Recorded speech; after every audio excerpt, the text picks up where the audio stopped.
I think every generic blue Majestic that blocks for 3 should have an instant discard effect. Just a thought. Freshen buds now. Fresh and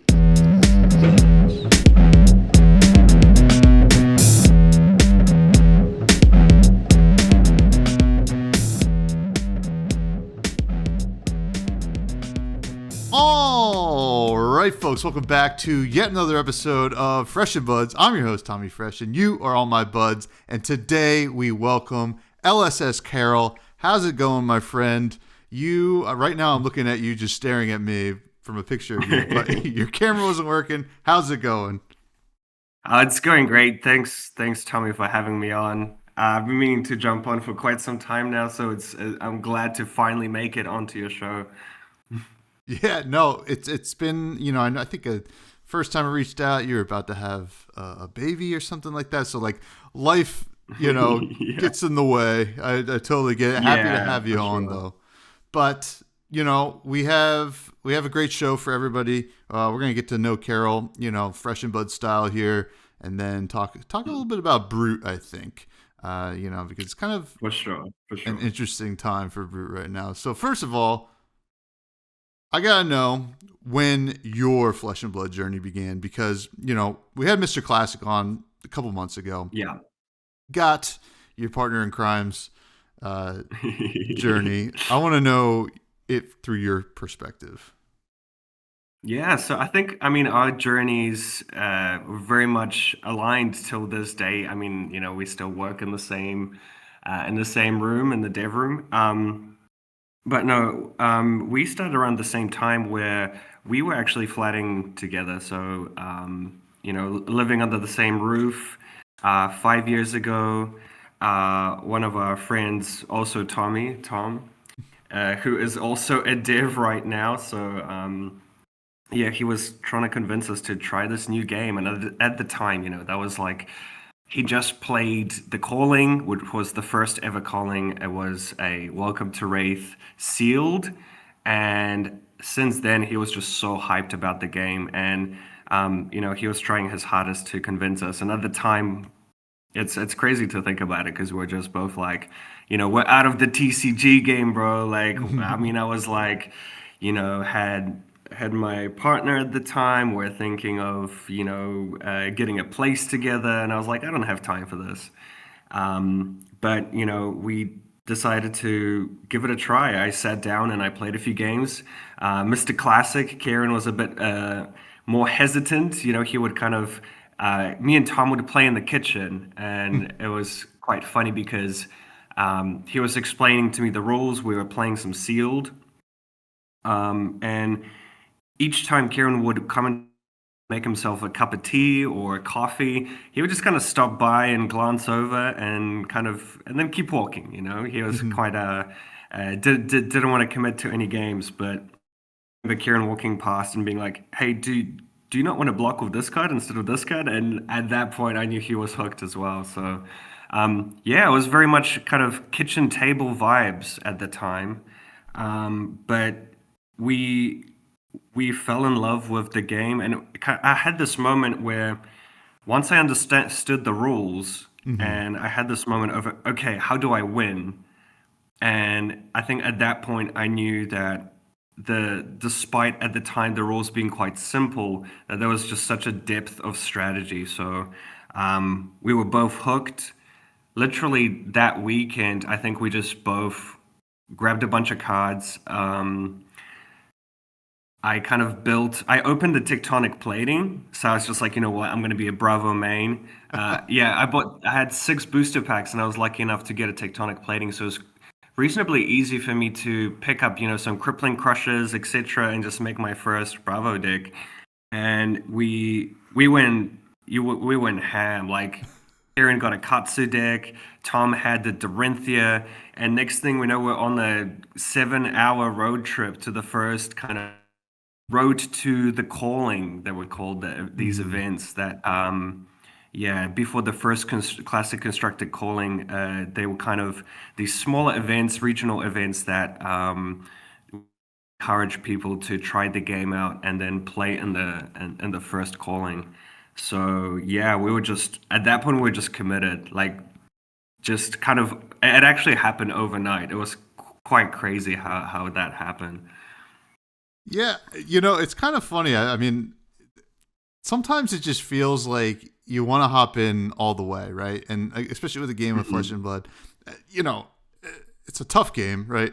Hmm. Myself included, lost a lot in the beginning. My first event ever was like a Road to Nats for Hmm. like that was when Chain was, Seeds of Agony Chain was going crazy, and I lost every round, but I was like, wow, this game's crazy. You just want to like jump in. Yeah. Even this past weekend, I was at a Pro Quest and somebody just showed up, didn't even have a gem account. And they're like, can I play this Pro Yeah. Quest? And they were like, sure.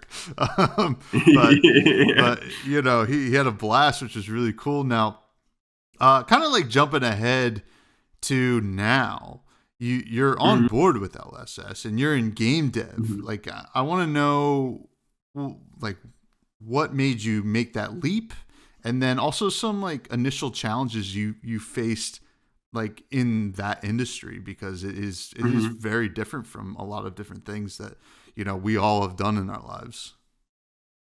Yeah, for sure. So, honestly, I think just sitting now, it's crazy to think to me how much like a passion for something can get you because I mean, even back in those times, from that kitchen table to, Kieran and I started our own podcast, Session Blood, which at the time we were very much kind of realizing, this was 2020 when we started, like early 2020 when we started Session Blood. And Hmm. at the time, there was no kind of real competitively driven Flesh and Blood podcast. So we were very much motivated to create content and just basically even talk about our learnings from the game, and things like how do you beat Dorinthia, because at the time like a lot of players were struggling being like, I blocked Dawnblade and they just play an Iron Song response and it always gets me kind of thing. It was Hmm. at the time just kind of getting a feel for the game, and it wasn't that easy. There wasn't as much content as there is today, that's for sure. But honestly, this are both my journey and Kieran's journey. I feel like have been quite. It's crazy to think how kind of smooth it was because we're just so into the game. Yeah. So for us to start the podcast was very much a natural thing where we're like talking for hours and hours about Flesh and Blood and trying to come up with little kind of improvements to our deck lists, for example, or trying to get an edge here and there. We're like, why don't we just record this and chuck it online? And we definitely are extremely lucky in the sense that we are based in Auckland and we have known James for quite some time. We were both When we were both 15 years old, he was kind of the tournament organizer for a lot of the TCGs we played at the time. So uh, we were quite familiar with from back in the day, and I think I think for us, kind of like trying to improve at the game and trying to being a developer reasonably easy. Now, the definitely I think the biggest challenge was the fact that like when you're a player and you play the game, it's so easy to be like, oh, why did they do it this way? Like, why does this card do this? Or this card's too strong, this card's too weak, kind of thing. It was definitely very kind of eye-opening, kind of making the transition into a developer, being like, oh, this this is a big can of worms kind of thing. And there's parts when you're on the other side that I have to kind of tip my hat off to James, Chris, and Jason who have worked, because yeah, it's definitely not as easy as it seemed when I was still a player kind of thing. Yeah, I mean, I can't Yeah. even imagine. I mean, because you know you kind of hit the nail on the head there, where we as players are always like, man, why wasn't it like this? Why wasn't it like that? And what are they thinking? But we just like, the reality is we don't know what is going on behind the scenes, and there's also planning out, and we've seen this many times with LSS. It's like, wow, this was something that was going to be part of something bigger, like 2 sets later or something like that, right? And that is tough, and I can't even imagine jumping into the deep end there like that. But I do got to ask, like with you kind of coming in and experiencing this can of worms, as you say, what did you feel like you personally had some strengths and like brought to the experience for them? Yeah, it's quite interesting. I feel like my thing is, despite I'm probably a competitively driven player at first, but in a game like Flesh and Blood, I feel like so many players are, and there is that kind of little niches that people have. Like my thing was, I was a Reiner main when I was playing before joining, and brutes have always been close to my heart in a way, and I feel like that was kind of like one of my strengths. And I also feel like I quite enjoy like the social aspect as well, and um I feel like I've always tried my best to keep the kitchen table player in mind as we are kind of developing different cards, and it's at the forefront. It's always kind of, how does this affect the metagame? How will this play out in Worlds? How will it play out the Pro Tour? But I always try to look at whatever we're working at through a more casual lens as well, being like, this card might never make a top 8 list, but is someone going to be able to kind of like chuck it in their deck and play it at their with some mates, or maybe like some multiplayer game or something. So I try to kind of keep conscious of that as well, and kind of develop towards that when some cards are kind of quite niche, but they might still make someone have a great time, So that's kind of where I try to like be kind of mindful of that as well. Yeah, and that's always good to hear, because I think that it's kind of like the unseen player base, the kitchen table player base, because the competitive mindedness is very forefront, and even Armory, which is not as serious, and you can be a little bit sillier, is still some people just want to play at their kitchen table with with their friends or their family. Do you have any cards in mind when you talk about something that you kind of were keeping that fun experience in mind when working on it? Yeah, it's interesting. I don't know. So one thing that came into my mind was 10-foot tall and bulletproof was kind of one of those like cards that I just loved how. Firstly, it was quite a fun build around in terms of the limited experience for Rosetta at the time, but I don't know, that card just keeps on coming back and makes like whenever I like start building decks, like it kind of sneaks into the lists and then quickly gets cut. But I'm just like, there's something there. This card, I swear this card's going to be good at certain point. But it's kind of like for me with that example, it's kind of you know whatever the stats on the card were, despite my potentially not seeing much play in that competitive environment, like it still needs development. It still needs to be kind of looked at with a close eye and being like, is this underpowered? Is this overpowered? Would this C play in any kind of iteration? So Yeah, that one kind of popped into my head.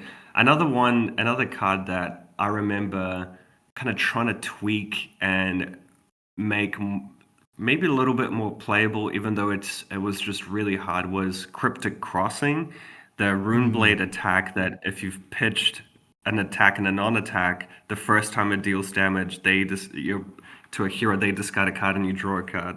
Um, that was like a card that didn't really see much competitive play or anything, but I remember being like, can we tweak it a little bit just to make it a little bit more appealing, make it like a build around card? And yeah, so there's definitely cards that haven't seen much competitive play that are quite close to my heart, and I kind of like to try my best to make sure that someone out there will resonate with them.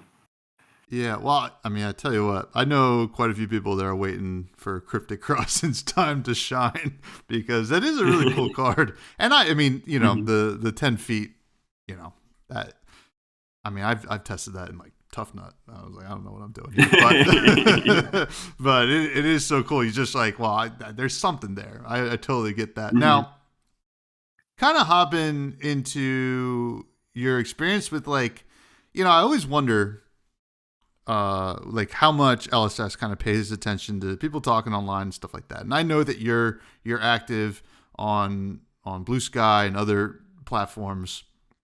I always wonder when you're looking at the fans' opinions, statements, etc. online, how often are you saying to yourself either they are way off or oh boy, they might be onto something? I feel like it's quite often for both, really. I mean that's the beauty of the flesh and blood player base is, there's a lot of passionate people and a lot of uh, people with very diverse opinions, and I mean some are obviously hits, some are obviously misses. Mhm. But yeah, it's tough. I feel like it's sometimes it is tough to just hold back and be like, I just want to reply and be like, no, you're wrong. Like, Yeah, I bet. but or like, no, you're so right. But I mean, honestly, it's I'm glad that there is kind of like a lively discourse on all kinds of platforms, and I kind of wish there was a bit more. I feel like a lot of kind of very nuanced discussions is kind of hidden in like Discord channels and Mm. and stuff like that. Um, but yeah, I've personally I quite enjoy. I'm not gonna lie. I'm pretty addicted to just jumping on different platforms and just like trying to read up what the latest takes are. The latest hot takes from different players. Well, it's kind of funny. In a way, this is gonna sound crazy, but it's like going to a parent teacher conference, right? Like you Yeah, work on these cars that are like your babies, and then they're out in the world. You just don't really know what's going on in class, but you kind of yeah, want to know. yeah, So, yeah, that's got to be pretty cool. for Now sure. we have to do your fresh faves really quick, and then we're gonna talk a little bit about Brute.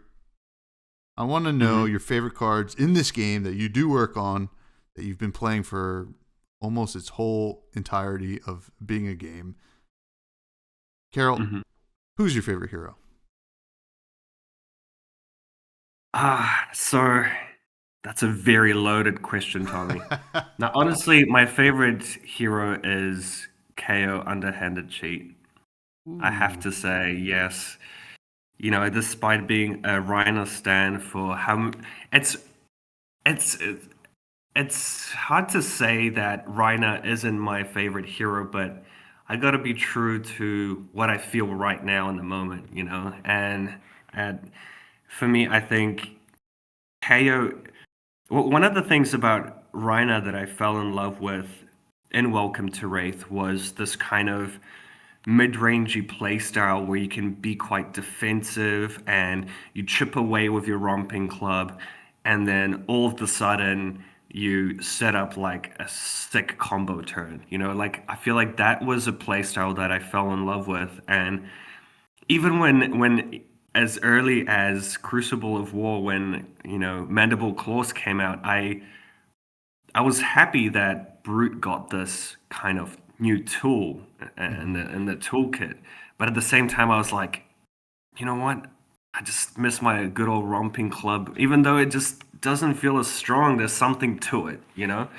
And over the course of the last few years, I feel like Reiner kind of took on this very much kind of explosive blood rush bellow into claws kind of like game plan. And um, there has been moments that you kind of get to play this kind of back and forth a little bit, but um, to me, kind of KO took over that, the underhanded cheat took over that role where I get to play this extremely kind of defensive at times, but often like offensive as well, depending on the situation. So, um, plus the whole reviled talent kind of added a whole new level of spice that I really enjoy. And Steel Victory is one of those cards that like when you're versing a Fang and they just get to 3 field and you're like, you know what? Nah, you're going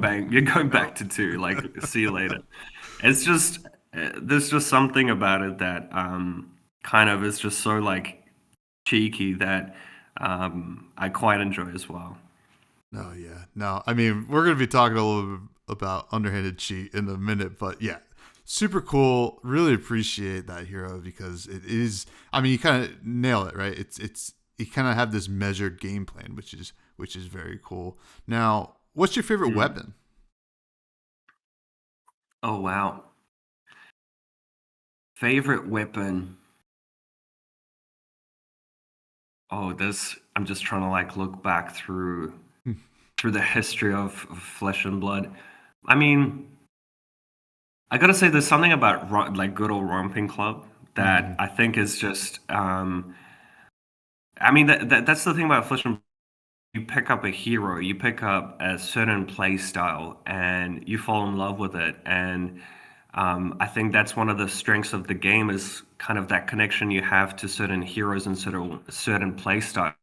Jumping Club. I mean, there's just so many awesome ones. I'm a massive Aurora fan as well. So Starfall is another one that kind of popped into my head, where you can um, kind of get that go again very efficiently. There's honestly some of my favorite plays is something like I have a vigor in play. I have a tunic on 3. I'm just gonna romping you for 4 for free kind of thing, Mm-hmm. or attacking with a starfall for free as well, and just getting that. There's just something about getting that free value that is just so satisfying. I'm Yeah. not gonna lie.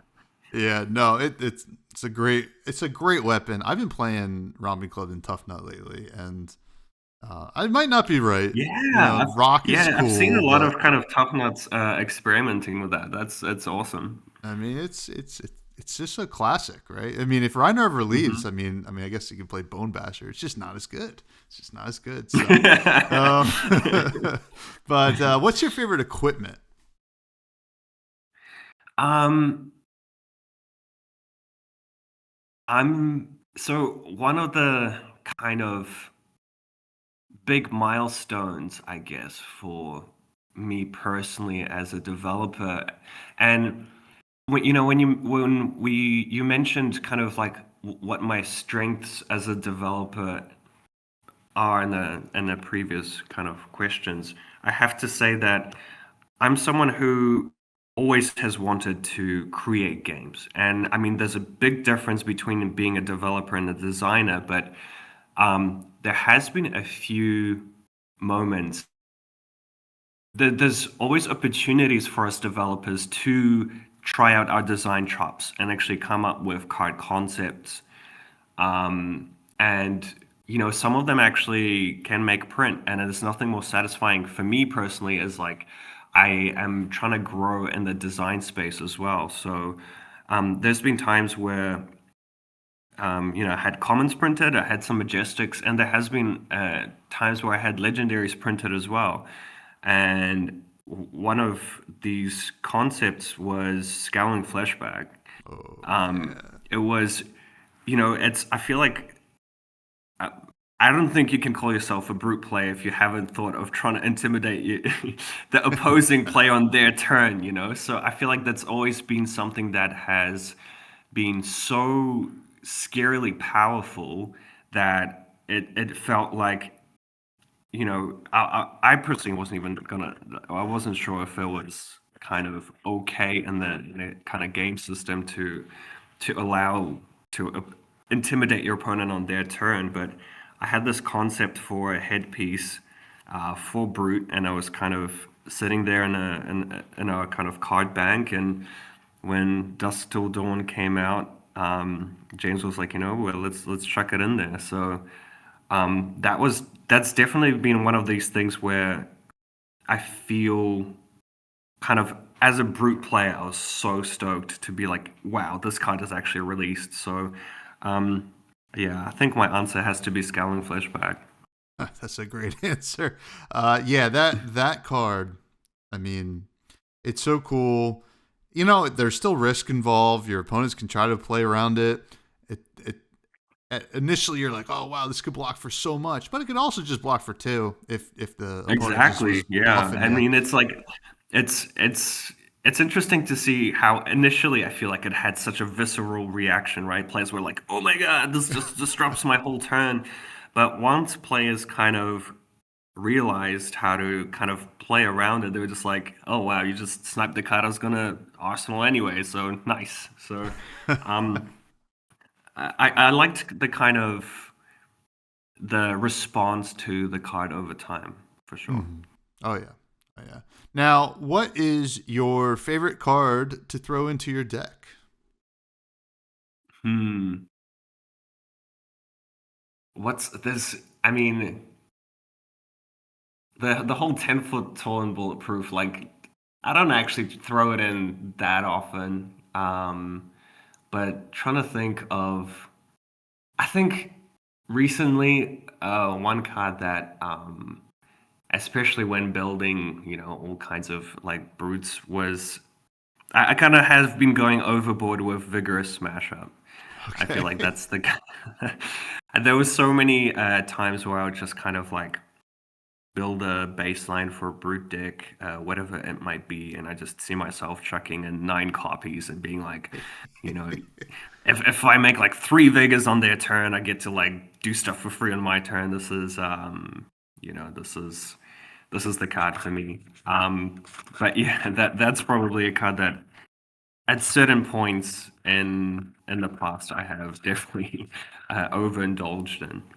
No, I mean it is a cool one, and between that, like coming out of Super Slam and Energetic Impact, I mean just being able to like kind of just play into your next turn through blocking is so cool. Hmm. But awesome. Now, quickly, if you were in the world of Wraith, Carol, what class and talent would you be? Hmm. Interesting. I think I don't know why. I think I'll be somewhere like on the borderline of Demonastery and Savage Lands, um, kind of chilling in between those. Um, yeah, whatever. I'd probably just be like, yeah, chilling on a tree somewhere in the Savage Lands, kind of sneaking into the monastery sometimes. So I don't think, I'm not sure if I would be a brute, but I think it maybe it's just that. Yeah, I'll probably just be a brute. Let's be honest. That's fair. Now, speaking of the Savage Lands, what is your greatest set of all time, and will it be the set that we go to the Savage Lands? The greatest set of all time. Um, I think for me it has to be High Seas. I think yeah. Honestly, I think High Seas was a set that I'm extremely proud of. I do talk a lot about Brute, but I'm a Marlin main. Hmm. I'm a Puffin main. I just love those heroes so much. And the whole pirate, yeah. I think I would lock if kind of going back to your previous question. I think I would be some form of pirate brute. Mm. I think yeah, I would lock that in for sure. You Um, know, but when yeah, Brian was last on the podcast, he pushed back on the idea of pirate brute. You know. hey, anything can happen. But yeah, it's I mean, there's so many. It's funny, kind of like brainstorming all different kind of like talent or like dual class combinations in the game. There's some, I love the kind of like memes of James posting like Ice Ninja.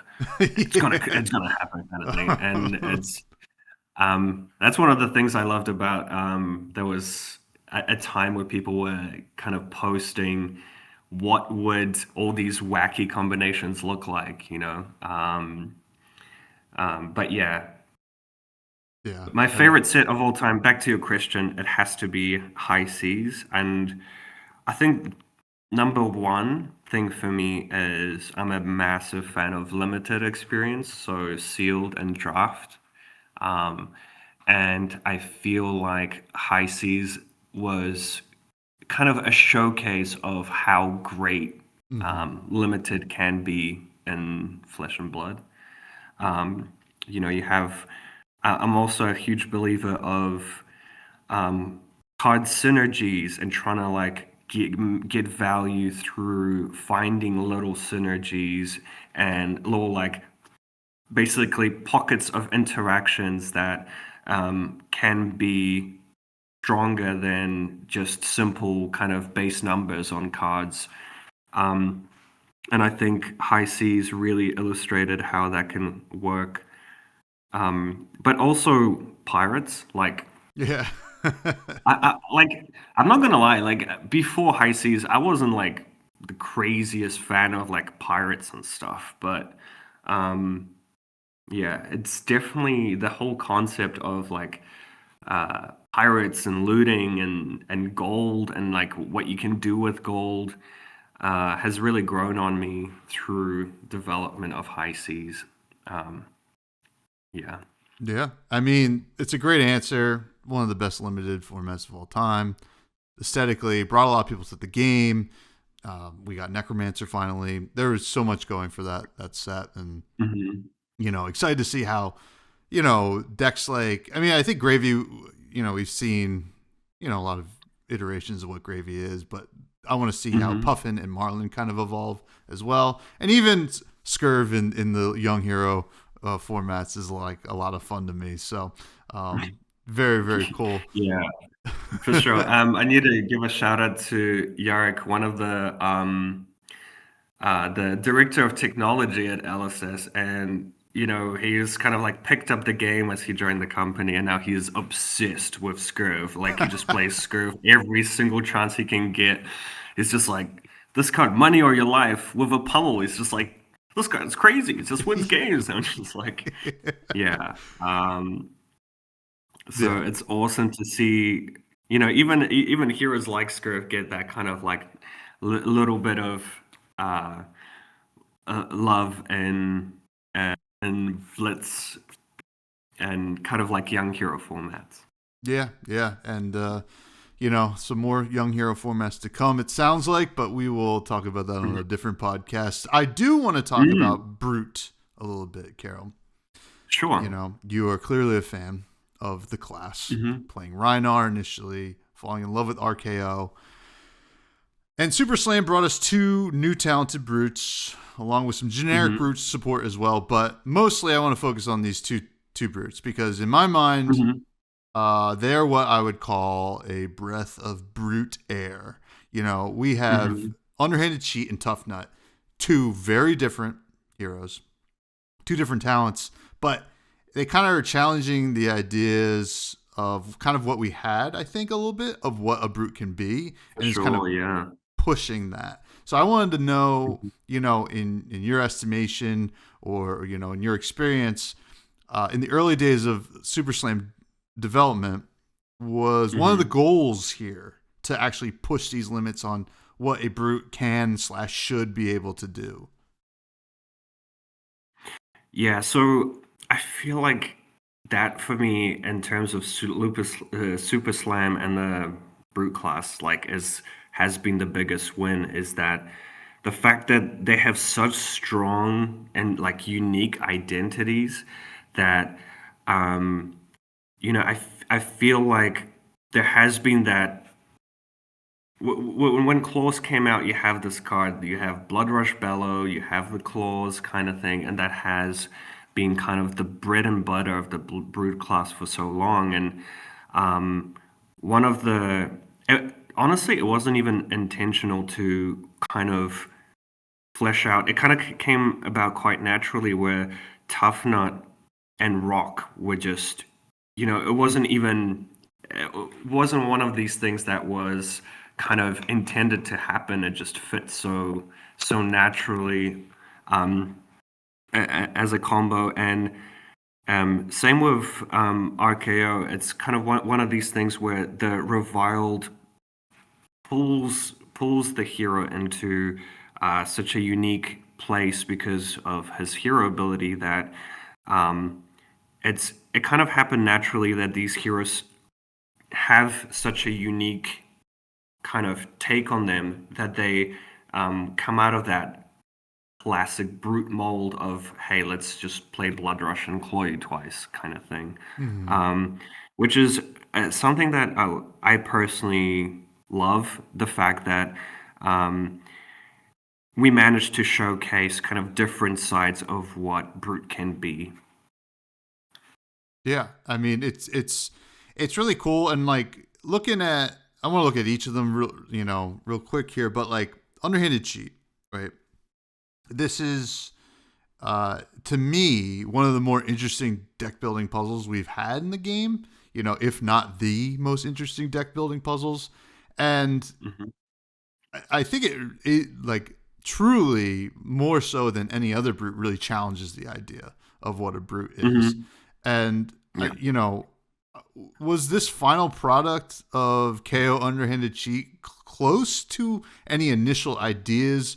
When you all decided to bring KO back to Mhm. this set.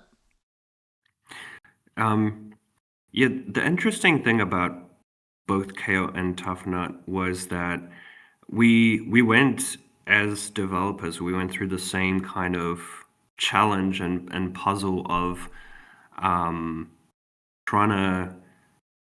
We had these abilities, and through the development process, they were definitely tweaked over time, but um, it was quite an interesting, especially for underhanded cheat. There was a massive kind of challenge of trying to gel this, six power matters brute with these tiny little reviled attacks and trying to find a way to mishmash these two together that is cohesive.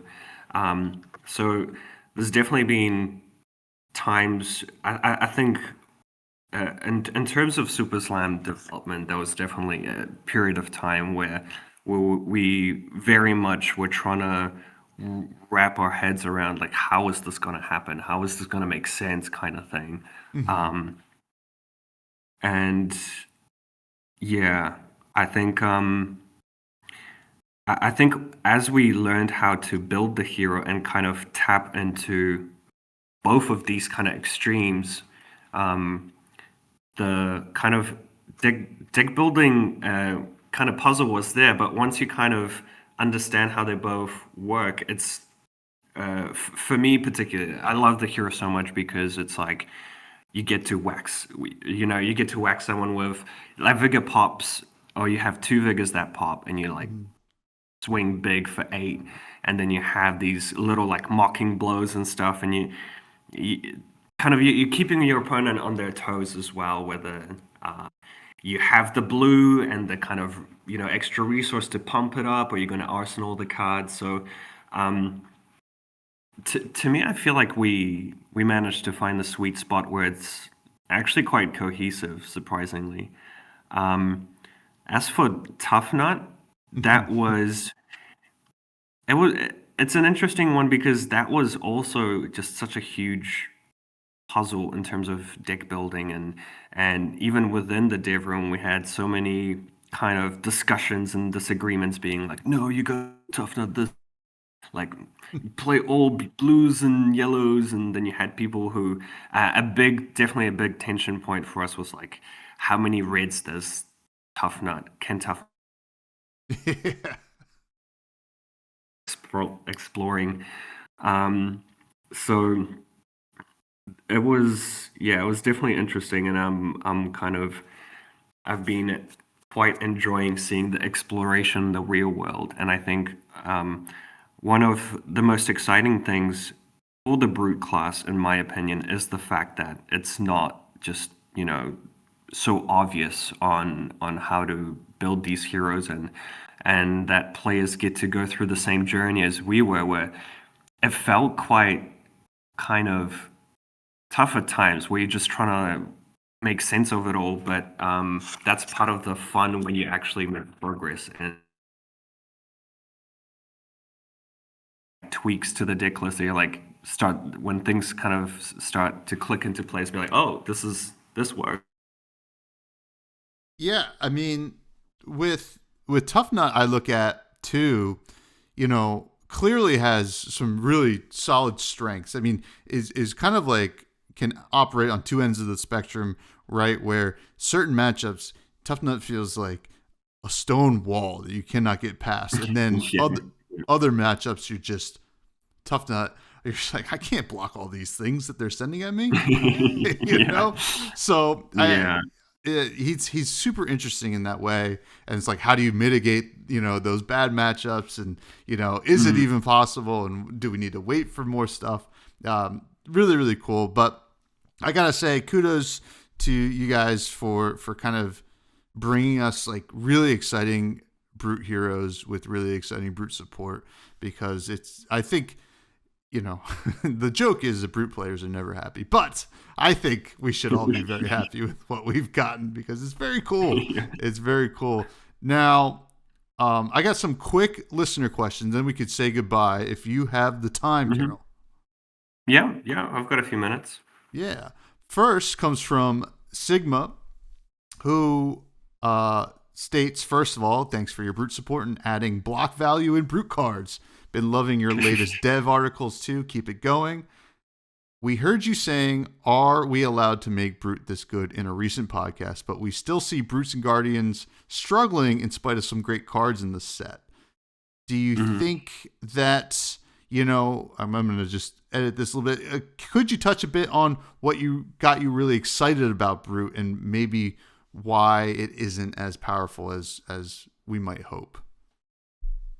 Yeah, I mean, I think for me, it was more so just conceptually raising the floor of the brood class. There's so many, the Show of Strength, for example, is another 2-cost 8, and these are cards and a lot of great kind of blue base, kind of like cards that work amazingly in your blue base. So, what I meant by my statement is the fact that we are permanently raising the brute floor. And obviously, there's a lot of kind of metagame in terms of the wider metagame right now. When you look specifically at Classic Constructed in this instance, there's a lot of kind of hard matchups for brute, and I'm not gonna lie that it's hard to kind of bring a brute to a tournament where you have